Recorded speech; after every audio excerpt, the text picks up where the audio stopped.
The NQuad is a 2D object which you can use to get variable shapes as well.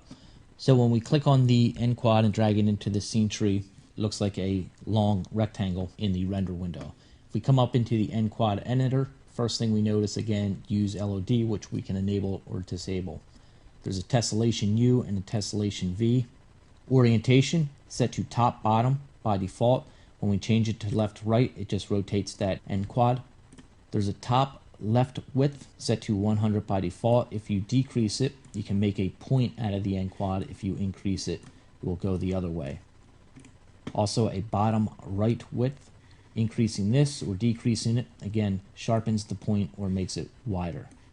There's a height and a width. Increasing this will increase the height of that rectangle. There's also a depth. When we increase the depth or decrease the depth, basically tilts this on the Z scale, tilts it forward or backwards. There's a center X by default set to center. We can also change it to left and right.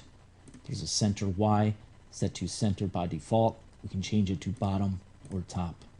Shearing will rotate it or shear this object either left or right. Image mapping, when we have an image mapped on here, we can set it to stretch or tile.